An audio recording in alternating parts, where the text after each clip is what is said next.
All right, so welcome to all of you here. This is going to be a lot of fun. Like I said, this is a topic that I love educating on and giving people some more information about some of the things that can affect mood and how we can help boost our mood naturally or support a healthy mood from day to day. We're going to have a lot of fun. Do stick around until the end because I have a raffle and something to give away at the end of this webinar today. And so we'll do a little raffle and I will mail that to you. And you can see what that is at the end. I also have another surprise for all of you that I will share at the end as well. If I have never met you before, I know some of your names, some of you that are here, but there's a lot of new names to me as well. So if I've never met you, my name is Brooke. I'm a functional nutrition practitioner. And like I said, I'm no stranger to mood issues. I had a lot of my own through the years, and they caused a lot of suffering for me at times. And so it was a bit of a process to sort out, but I can say that today I have no complaints. Of course, life can be stressful and deal with my own ups and downs, but I don't feel like it pulls me off of a fairly steady mood from day to day. And that definitely, I can explain some of the things in my case. I kind of use myself as a case study towards the end, if you'd like to hear more about that. But every single thing that you see on this list that I help people with are things I've dealt with myself. And they can really become bothersome if we're dealing with them from day to day. And in many cases, they start to interfere with our ability to work and to sleep and to enjoy our life, which is really when it becomes a big problem. And, my goal in helping people is to help us enjoy what we're doing day to day, enjoy our life, basically. And so all of these things are things that can be addressed through diet and lifestyle approaches. Sometimes it takes a bit of work, but we'll get into, some of the root causes for these and what we can do about them. So the number one reason that your mood may still be up and down is oftentimes because you haven't discovered the root cause for why this is happening. And here's the secret. It's typically not just one thing.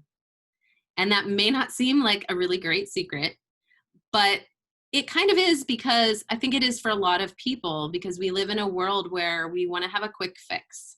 We want to have a pill. We want to have just like, what's the one thing that's causing this problem?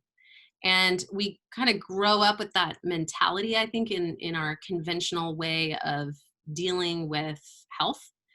And usually it's a cascade of things that's causing symptoms.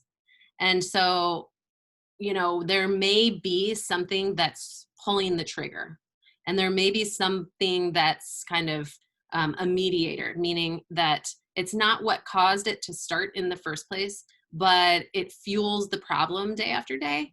And so sometimes these things are different, and we have to do a little bit of searching and a little bit of digging to be able to uncover what those things are that are causing us to feel the adverse symptoms that we're feeling from day to day.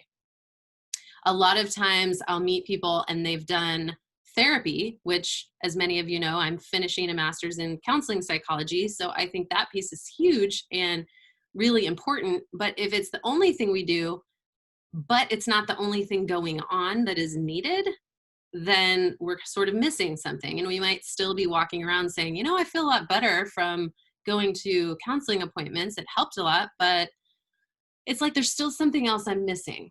And so maybe biochemical health has not been addressed. Or I have also had people that part of what led me to a counseling degree is that I would have people through the years that would come in and we do all this nutrition work, but it was like, all right, we got somewhere, but we're still missing something. So in that case, we maybe have dealt with more of the biochemical issues, but we haven't gone through thoughts, perceptions, and done, maybe some more counseling work that's needed. And so it takes a multidisciplinary approach. And that is often the case for most people. There's definitely some people where, it's really like one thing. And when they get on top of that, that gets better. But if you've done 1, 2, 3 things and you're still dealing with symptoms that you don't want, this is something to look, is to start look at all of the areas of wellness and what is it that maybe we haven't addressed. So we're always going to talk about the brain when we're talking about mood. Our brain is really an amazing thing. It is far more complex than any computer that we have. Our brain has so many neurons and between 1,000 to 10,000 synapses. So we have communication and messages going throughout our, from our brain through our nervous system, day after day, moment after moment after moment. And that is, to say that right, 86 billion neurons. I missed my notes and I was looking at all those zeros. That's why I didn't become a math major, is because I can look at numbers with a lot of zeros and can't remember. I got to go back and see how many that is. So yeah, there's 86 billion neurons, more than any other primate.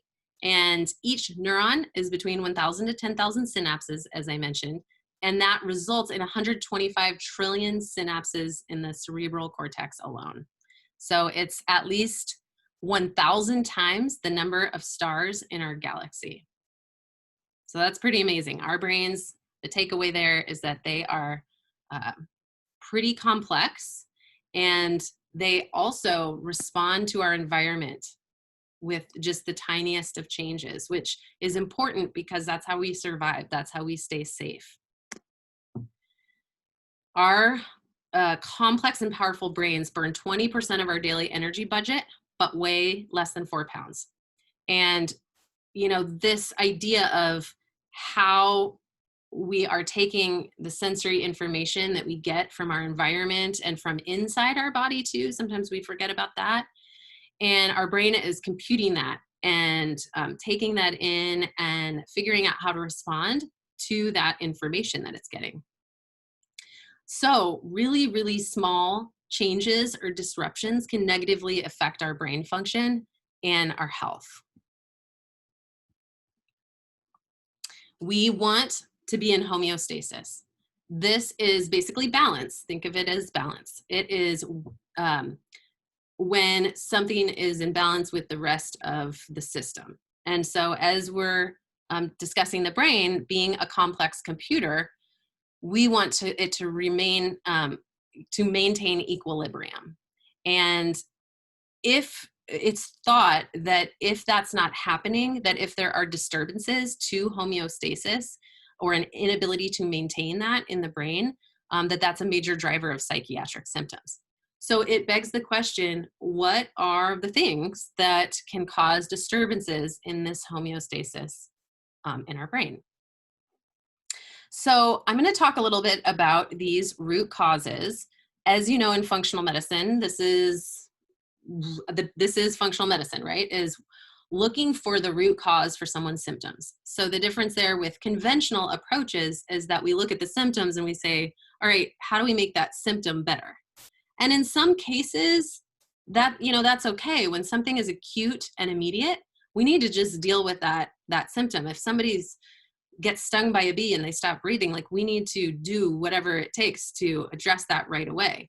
But in the longer run, that's a bad example because there's some other examples like a heart cardiovascular disease would be an example. Like if somebody's having a heart attack, we need to use conventional approaches, take whatever medication is needed to deal with that acute situation. And Western medicine is awesome at doing that.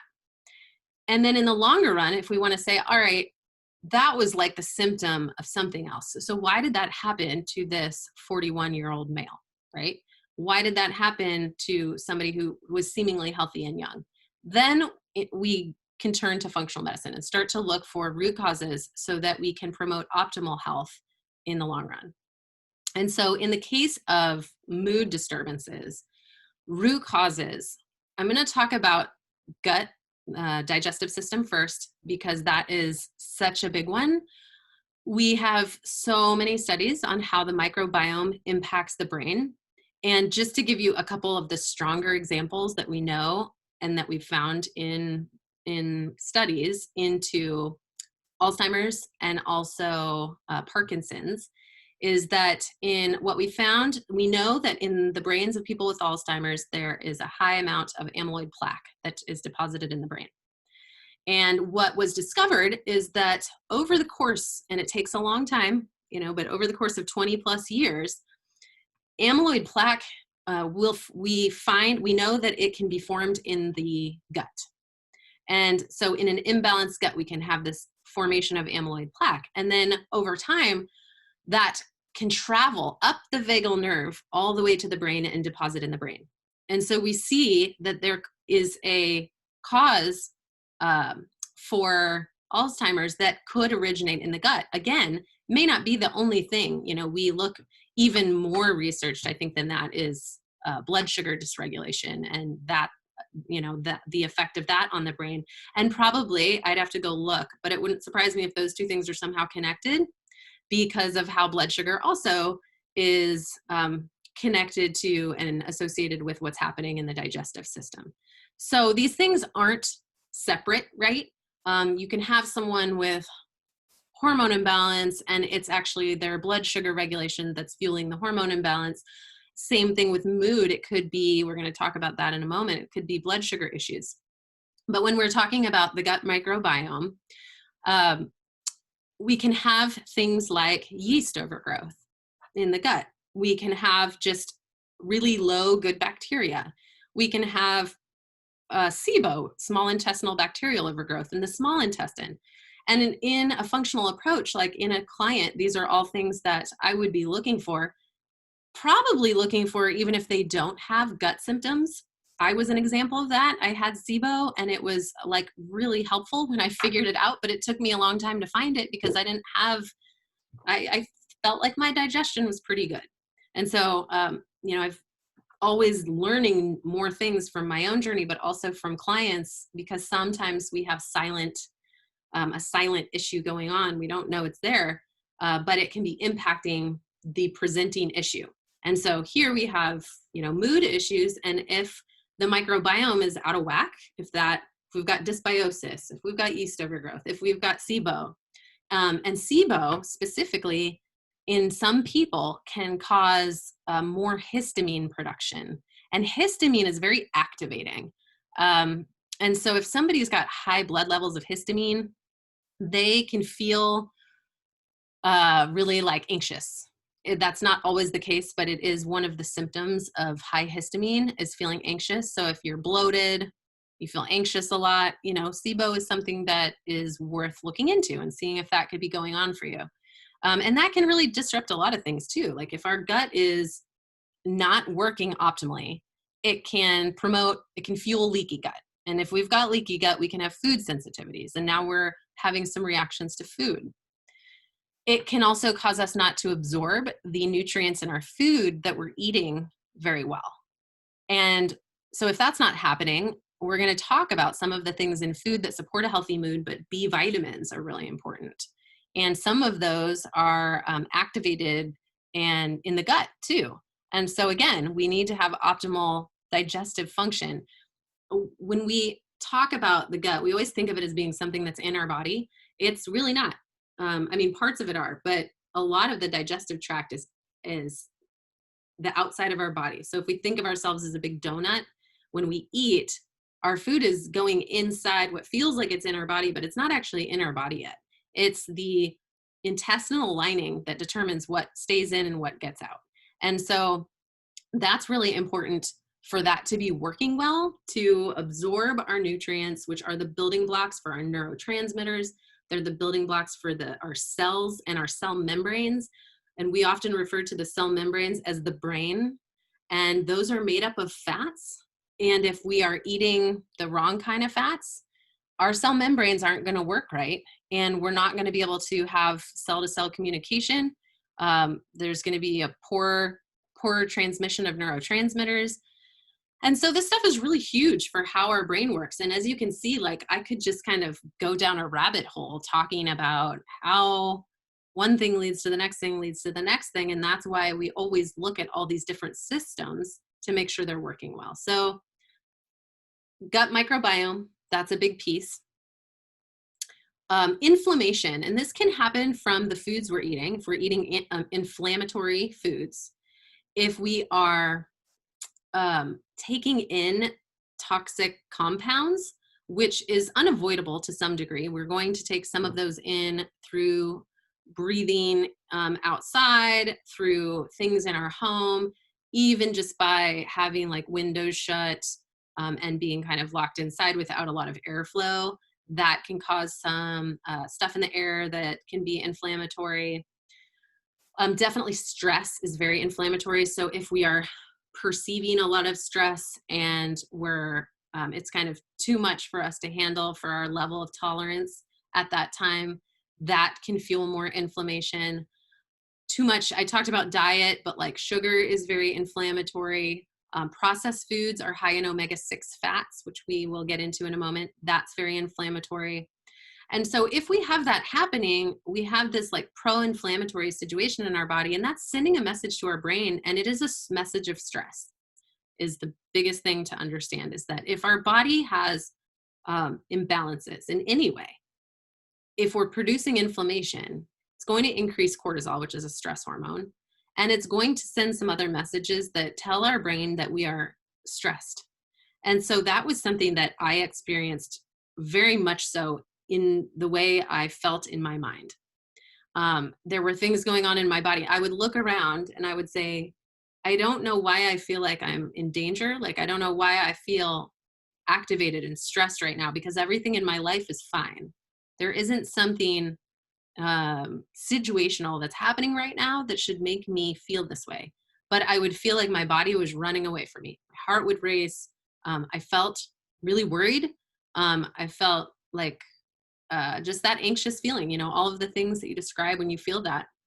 And it was messages being sent from my gut and some other things to my brain that we were in a fearful situation. And so then, of course, that's the feelings that I would feel. And it wasn't being caused by, you know, situations in life. It was being caused by my body. And so as we can see here, all of these things, our lifestyle, so sedentary lifestyle, not exercising, not moving enough, being certainly too busy and not taking time for ourselves. And that is going to be perhaps a little more situational, but that obviously will play into sending stressful messages to the brain. Our environment, and sometimes those are things we can't control. Sometimes they're things we can control, but those can be stressful. So if all of this is being sent to the brain, it's going to affect neurotransmitter production and function, and it's going to affect how we feel. It's going to affect our mood. Our mood often suffers when homeostasis is disrupted. And we know that depression is one of the most common health problems in the US. Women are about twice as likely to suffer from a mood disorder and 3 times more likely to suffer from an anxiety. And so this is a very common issue. And how much of it is, you know, getting to all of these different areas to determine what is causing this is a big deal. Look how prevalent this is in our world, in our country. And if depression isn't bad enough, as many as 40% of people with rheumatoid arthritis experience significant symptoms of depression. 30% of people with Parkinson's suffer from depression, and 29% of people with diabetes suffer from depression. And with depression, we find higher levels of thyroid disorders, higher levels of GI issues, higher levels of obesity, and higher levels of cardiovascular disease. So is it the chicken or the egg? Is the thyroid disorder causing the depression, or is it the thought patterns and the maybe trauma or other things that would be more of like a mind-body connection causing the thyroid disorder? A mind-root connection that's causing the physical disorder. And I don't ever really see these things as separate, but sometimes we'll say body root cause or mind root cause. And so a mind root cause would be more something that's addressed in a counseling situation, and a body root cause would be something that's more addressed like in in nutrition or, health coaching or something like that. And functional medicine really kind of covers everything. There's functional medicine counselors, there's functional medicine doctors, there's functional medicine nutritionists. So we all kind of are always looking at all those areas. And then if there's some area that we don't particularly do, we'll make sure that gets covered and refer someone out for that issue. So let's dig into a little more about what's happening in the body when we are perceiving stress. So remember that stress is it's a perception. And I don't say that with any judgment, because there's a lot of things I say are stressful, right? But I just say that to say, like, you can have one person who has one thing happen and they find it to be fine. It's like, oh, okay, well, this is kind of hard, but no big deal. And another person has the same thing happen and it causes a great deal of stress. And that is about the perception of what that experience is like for those two individuals. Who knows why that's different? It could be based on previous experiences they've had or a number of other things. So in that case, though, that stressor happens, we perceive a stressor, our brain sends a signal to the adrenal glands, which are little glands that sit atop of the kidneys on the backside of the body. And then those adrenal glands release adrenaline and cortisol. And when that happens, we are primed to run away and escape from the danger. And so cortisol, we're going to talk a little more about that. When we are escaping from the danger, usually, let me go back to that other slide. After that, we have a relaxation response.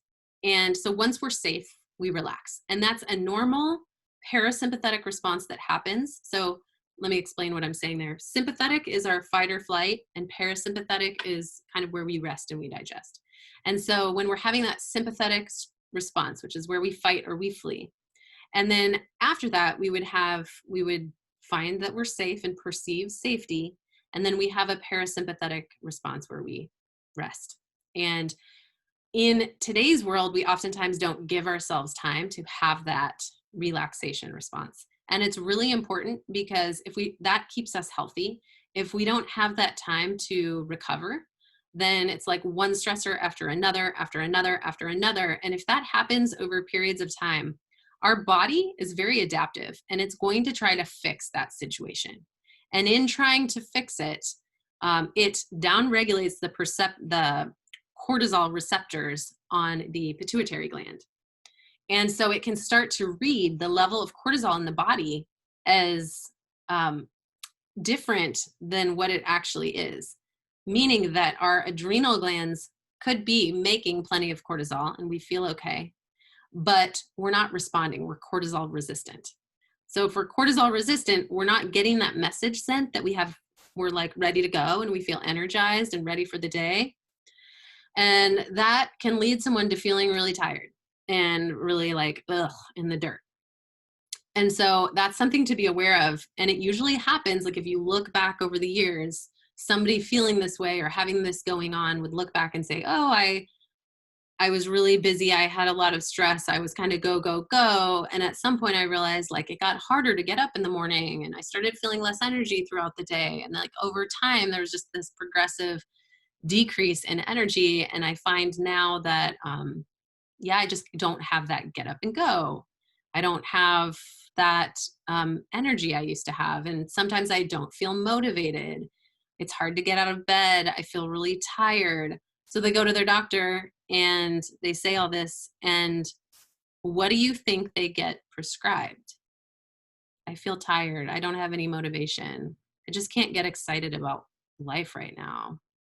You can type in the chat box. What do you think they get prescribed? Anybody? I know you're thinking it.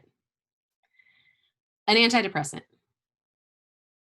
But one of the root cause things that could be going on, and not on all cases, sometimes that's what's needed. There's a time and a place for medications.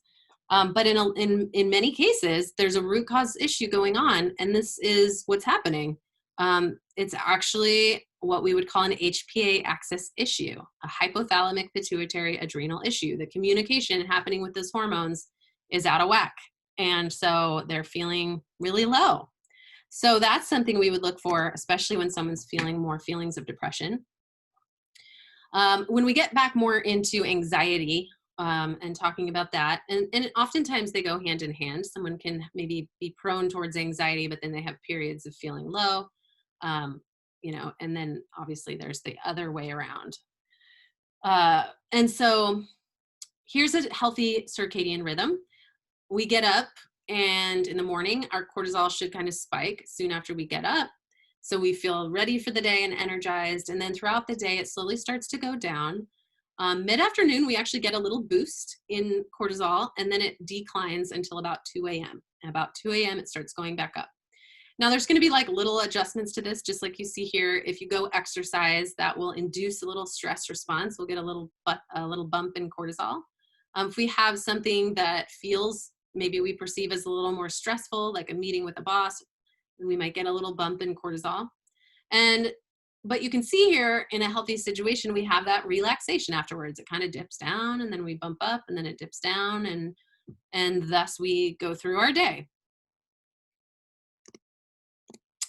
And so with this, what we can see over time is that in many cases, if we don't have that relaxation and we just get kind of one stressor after another, it can stay elevated throughout the day. And when it's up there, we can have a lot of symptoms like anxiety. I call it like sympathetic dominance. When we know that cortisol is just really high, we're always in our sympathetic nervous system and we're kind of like constantly activated. We can't really come down and relax. And we get used to that. We definitely are creatures of habit. So if we spend a lot of time there, we can get really used to being there. And I was that person. I call it a cortisol junkie.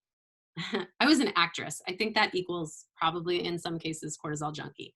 Like going into audition after audition, and I loved it. Don't get me wrong, but auditioning as a professional career is inducing cortisol repeatedly throughout the day. And I got really used to being really on all the time and having that higher level of cortisol. And so when I started doing things to support my health, I felt tired at first because I wasn't used to being relaxed. And so that can happen. But eventually you find the new level of, oh, this is relaxed but focused. It's, my perception of it at first was like, I'm tired because I'm always on. And so, this is also a sensory awareness of where we sit in our nervous system and where our cortisol is throughout the day. But this will show you what a healthy situation looks like. If we end up with it up high, we're typically potentially going to feel more anxiety. Or if we have it more low, we might feel kind of fatigued and tired all day. And this is something that can be looked for on a lab test. So I like the Dutch test, and that's a hormone panel that looks both at reproductive hormones, but also at stress hormones, and shows us what's happening through a 24-hour period. And then there are things we can do with food and also with supplements to tweak that and adjust that. And it will change usually your mood and kind of how you're experiencing your energy throughout the day. So let's get into food and nutrition to help with some of these root causes. And I kind of wrote this out on the slide here, the way that I will think when I'm working with people, and then give you kind of some top foods that are, I would say, mood busters, and then some top foods that are mood boosters. Research indicates that when our brain feels like we are under threat, that our emotional well-being suffers. So we talked about that. And so as we get into what do we do with food, always when you're thinking about what's best for me, nutrition is not a one-size-fits-all. There are different approaches for different people at different periods of time. I'm going to give you an example using myself again as kind of a case study. I figured out early on, like years ago, that gluten was very inflammatory for me. It caused digestive issues. It even kind of dysregulated my blood sugar, and it affected my mood in a negative way. And so I took that out a long time ago. So one thing you might think about is food sensitivities. Are there things that you're eating that are actually inflammatory for you that may not be for someone else? again, if you're ever interested in testing for wheat or gluten sensitivity, I like Vibrant Wellness is the lab, and they do a test called the Wheat Zoomer. It's a very comprehensive and gives you markers for pre-celiac, celiac, gluten sensitivity, wheat sensitivity, and it goes down to the peptide level. So it tells you, you know, if you're reacting to every little tiny part of the proteins in those foods. So food sensitivities is a question that you can look into. You can also do an elimination diet. I don't like the name of that. I want to rename that diet, but the Institute for Functional Medicine calls it the elimination diet. And we, you know, get on a very anti-inflammatory diet, and then we test one food at a time. It's more time intensive, but it can be very effective and cheaper. Or you can do lab tests to look for those things. So what is the right meal plan for you? I often will start with macronutrients because blood sugar regulation is vital for health, and it will be different in different people. So in my case, for many years, a moderate carb diet was best. And that means not too many, but not too little. And it took some time to find the balance. It took some tracking food and a lot of mindful eating to determine what was the right level in the day and at what point in the day should I eat my carbs. So carbs tend to be better. There's this idea that we should eat carbs in the morning because it gives us energy. But actually, whatever we eat first in the morning is going to set the stage for what our body expects to use for energy throughout the day. And it's also going to set the stage for, well, let's leave it at that. It sets the stage for what our body is expecting to eat throughout the day. And it kind of sets a foundation for our blood sugar balance at the start of the day. So what I mean by that is that we can burn fat for energy, or we can burn carbs for energy. We can use protein, but that means we're turning it into sugar and using it that way. And so it's actually better to eat carbs in the evening because that can help balance serotonin. It fits better with our circadian rhythm at that point of the day because we want melatonin, we want serotonin to help us sleep, and we actually want a little reduction in cortisol. And when we eat low carb, we get a little bit of an increase in cortisol. And so we want high cortisol in the morning. So it makes, you know, a healthy, normal, I should say, it's higher in the morning in a healthy situation, and we want it to be there. And so if we eat, you know, something like an omelet with veggies in the morning, then we're getting some protein and some healthy fat and some veggies in the morning. And then in the evening, we have, you know, something with our sweet potatoes or brown rice or whatever. And then you're getting your carbs in the evening to help with sleep and hormone regulation through the night. And so if you eat like a moderate carb type approach, that's a good thing to try and see if that works well for you. Everybody's different, so it may be that it's not going to work that way and you need to eat a little bit of carb at every meal right now. It's also possible that like a ketogenic diet or a low carb diet is going to be the right meal plan for you. And I will tell you, my most recent like huge light bulb with my own health is that I love keto.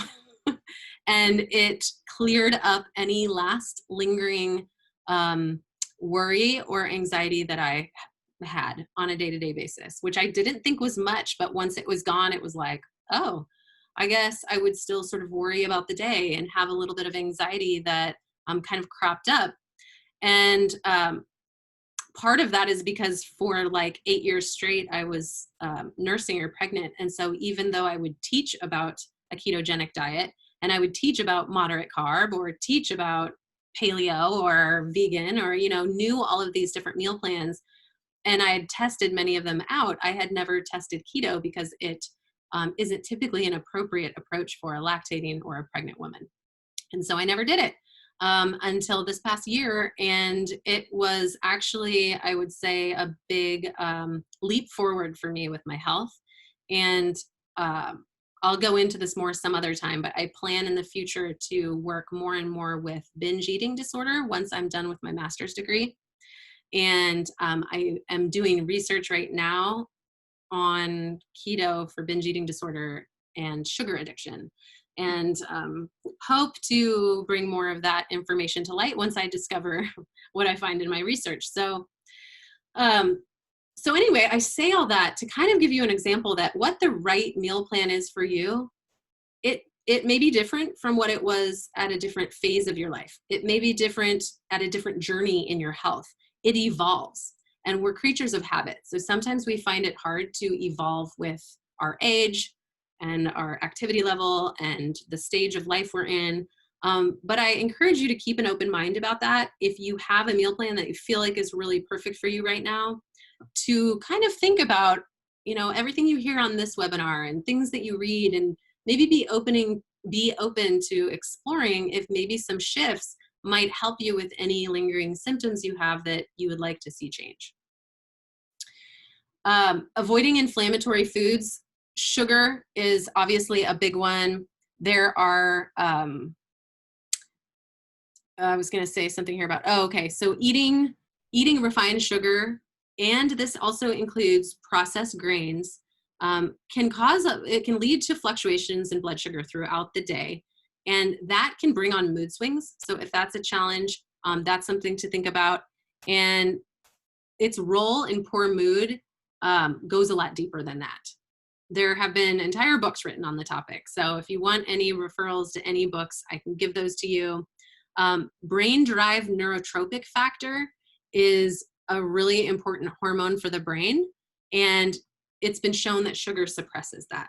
And so that is also another reason that we want to avoid sugar for a healthy mood. It really does have a pretty pronounced impact on the brain. Alcohol can be inflammatory in the body. Processed foods, as I mentioned, and one of the reasons, and there's some people that would say that omega-6 fats may be even more inflammatory than sugar in some cases.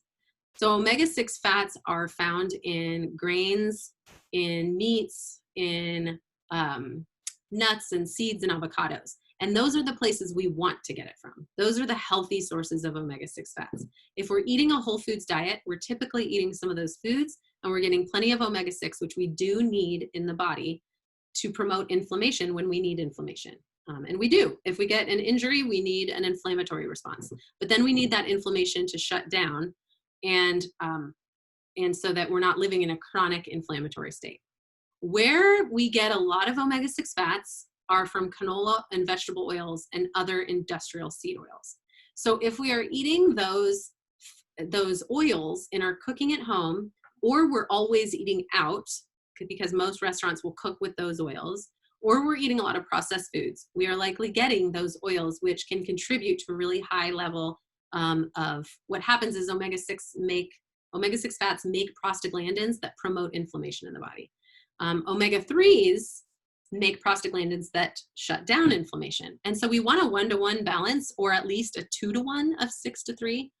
And so it's really important that we both include omega-3s, which are high in wild-caught seafood. So that's a great way to get omega-3s. You can also get it in walnuts and flax seeds and hemp seeds. And reduce industrial seed oils like canola oil. And keep an eye on that so that we get a good balance. Possibly wheat, I mentioned, has been shown to be very inflammatory, and some people who are gluten sensitive are going to have much more of a reaction to that. Now we have some functional foods that we can include. Cultured foods will give you probiotics, which are going to be good for your microbiome, and we talked about how important having good levels and diverse levels of bacteria in the gut. So we can get that through, kimchi or sauerkraut, or like Bubby's pickles is a good option. If you like pickles, you can get cultured pickles. You have to look for them. The brand I usually get is Bubby's. There's some other brands out there, but you need to make sure it's in the cold section of the store, and then it says sea salt and not vinegar on the ingredients. I mentioned omega-3s, and also getting sufficient levels of protein is important as well for brain and healthy mood, especially B12, which we get in, if you're not eating animal proteins, then make sure to supplement B12, or you might supplement a B complex just to get, we're going to talk about supplements in a moment here. And B vitamins are really important, and we could get those in a supplement as well. And ultimately we want to know what our root causes are. And that kind of goes back to the top. It can help you figure out the right meal plan for you if you're having trouble sorting that out to know what's going on. That's typically when I'm working one-on-one. We'll work off labs if that's available, or we're the client I'm working with is willing and wanting to get those, then we can make some more choices about meals based on what's happening in the body. You know, if you don't know that, you can play around with some of these things, although it can take a little time because, for example, when I did switch to a ketogenic style of eating, it took me a month to feel, to get fat adapted and to feel good on it.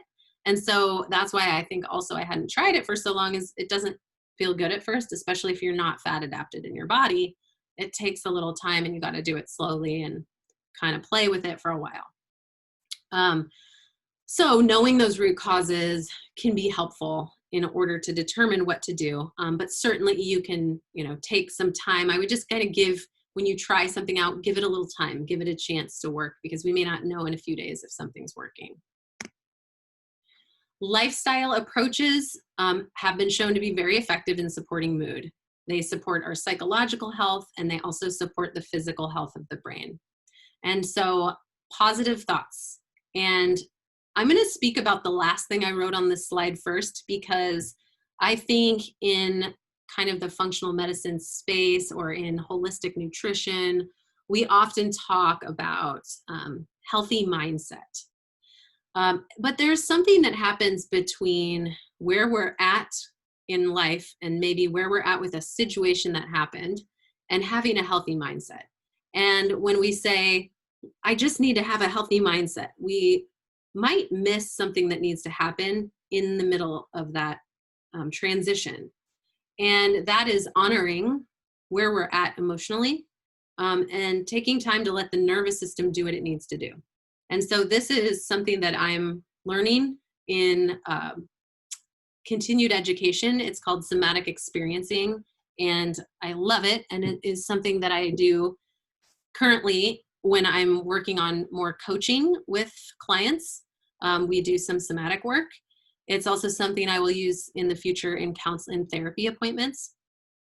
And the quickest thing I could say, because we could do a whole class on that, is that in somatic work, we look at the nervous system as an organism, and the things that we say and think are more our ego or our personality. And our personality can shut down our nervous system.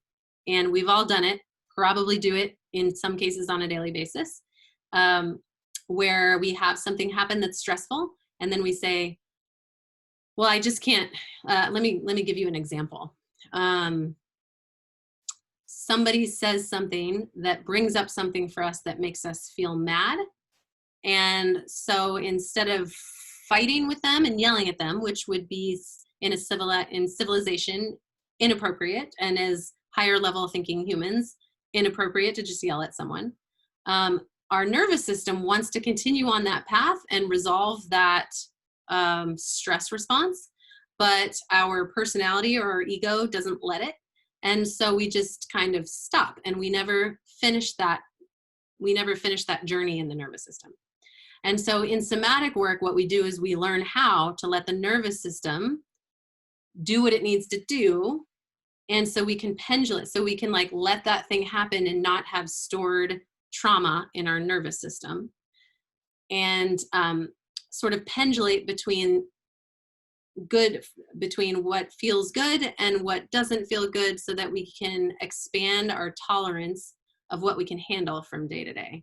And I know that was kind of a confusing description because it would take a little bit longer to give an example of that. But my main point for the purpose of this talk is that there's something between, oh my gosh, this really sucks, this thing that happened made me so freaking mad, and I just need to have a positive outlook on it, right? You can almost hear it when I say it, that it's like I'm pushing into that and maybe not honoring how I feel about that situation that happened. And maybe I need to let that happen mentally and in my organism and my nervous system. And we can do that in a variety of different ways, which I won't go into. But in that work, we learn how to do that. And for today, it's just taking that moment, maybe even in your thoughts, to honor what's going on, or journal about it, or let yourself feel something. Because when we do that and we get over the top and we let ourselves respond, then oftentimes we can settle into a parasympathetic response. And then it's easier to have an optimal mindset and have positive thoughts around whatever's going on. There's also, in lifestyle approaches, exercise and physical activity. So getting up and moving can be really great for mood. That's really important. Getting adequate sleep is huge. There was one study that found that 84% of people suffering from occasional sadness had sleep disturbances.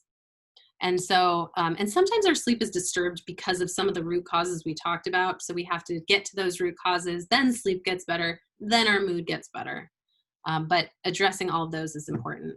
And then mindfulness and meditation practices, gratitude journaling, and something I call the 3 Ps, which is an easy thing you can do with your thoughts when you find yourself in dealing with something stressful, is to go through the 3 Ps. Presence, so that's where am I in the space? Use 5 senses. What do I see? What do I hear? What do I smell? What do I feel? So get present. And then know that what you're thinking about, your thought is a perception. So it is how you're perceiving the situation. So kind of think about that, like how am I perceiving this? Are there other ways of perceiving it? Not to say that you're right or wrong, or that any of those other perceptions are better, but just to go through them and think about them and wonder about them. And then perspective, which is, will I care about this in 6 months? Will this matter to me in a year, 5 years, 10 years? Really stressful events are things that you may say yes to. And then, it's probably going to take more time to work through that stressor. Other things will happen on a day-to-day basis, and we might say, yeah, I'm really not going to care about this. Like probably not even next week, I won't be thinking about this. And it helps us get a little perspective on how much maybe investment of our thoughts we should put into that specific stressor.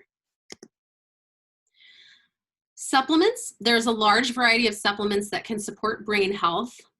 Some specific supplements researched for supporting a positive mood include B vitamins. That's really important. Folate is one that is really necessary for brain function. B12 is another one.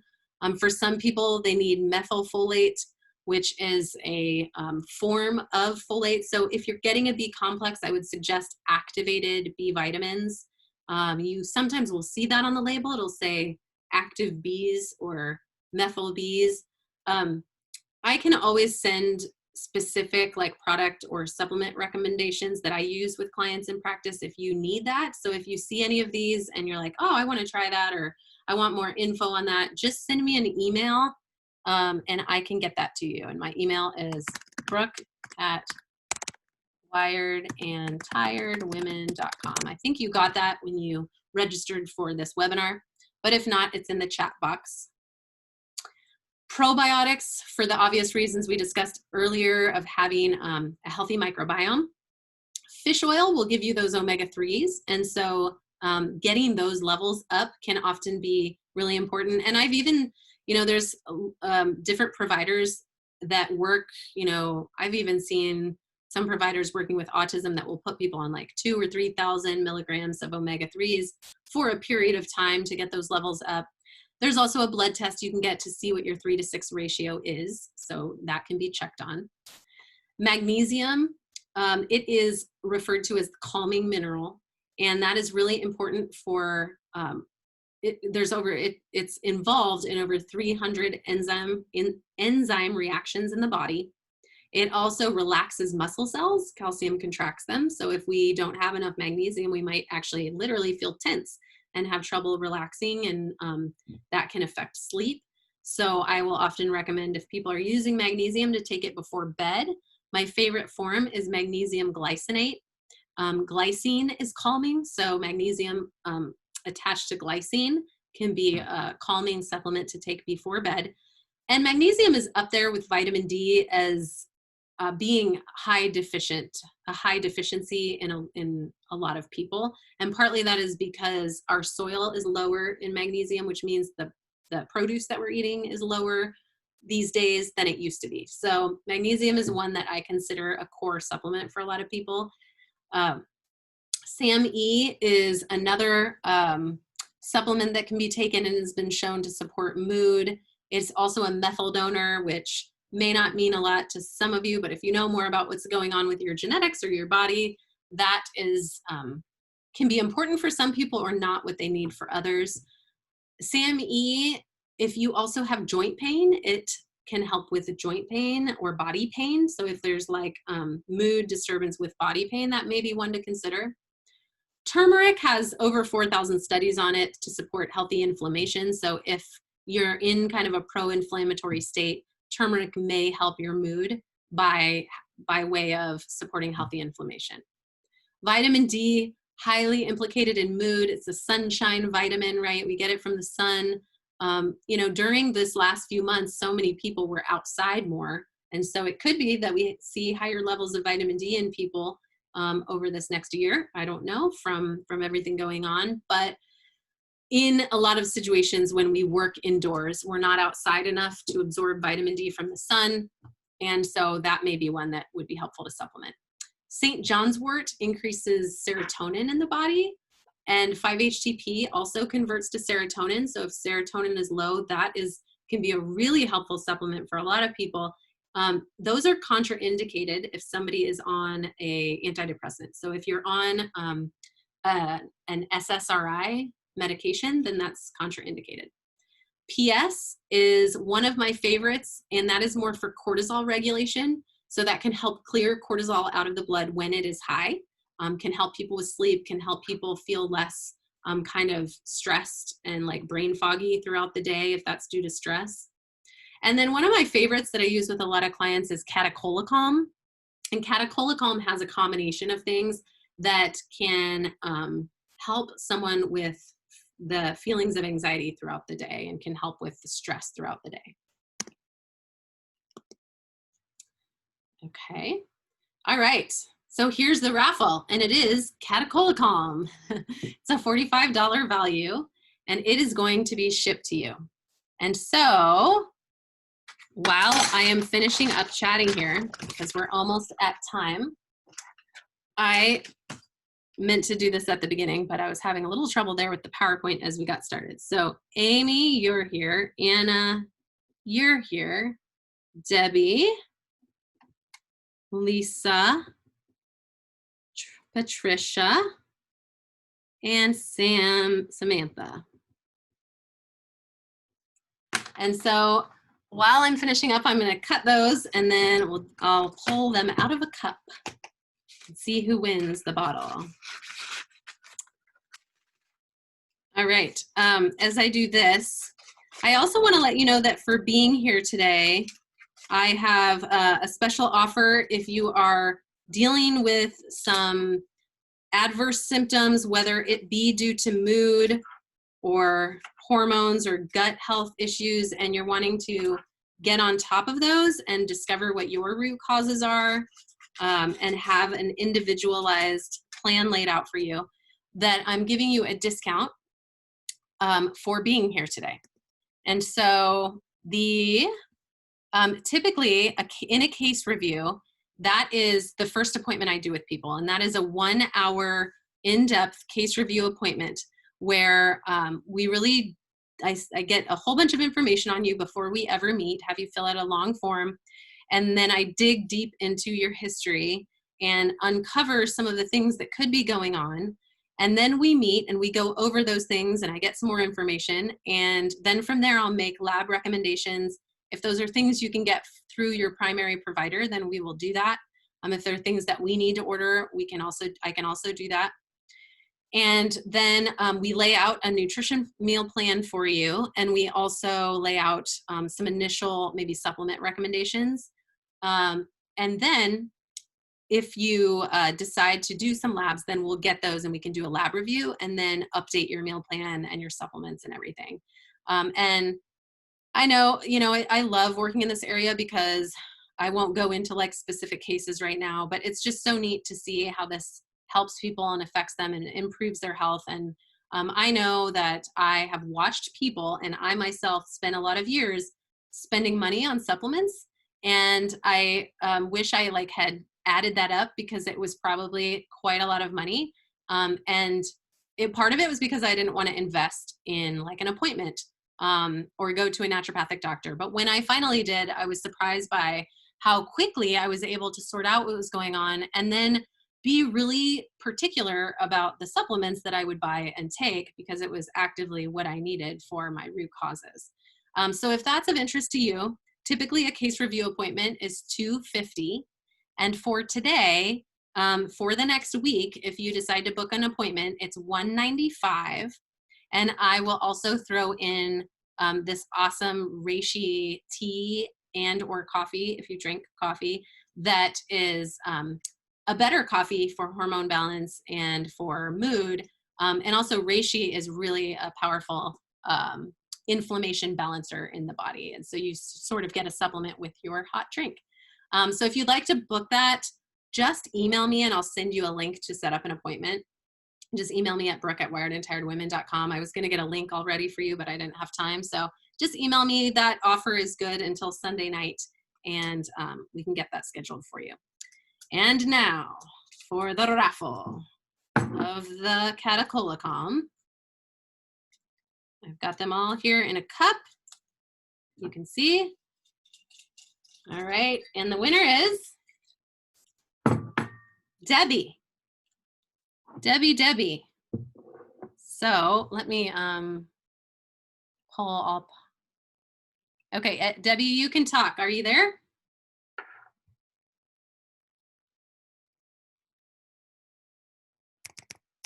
Well, hopefully you're still there because you won. Yay, Debbie, Sam says. So Debbie, I will email you and get your address. And you raised your hand. If you want to talk, you can. You're unmuted, but you don't have to.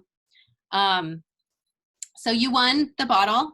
I will email you to get your address so I can send that to you. And if for some reason, I'll also send you a list of what's in that bottle. If you decide that, that there's something in there that doesn't work for you, we can swap that out for a different product that's a better fit. So congratulations. This was really fun. It was lovely to have you all here. Does anybody have any questions before we wrap up?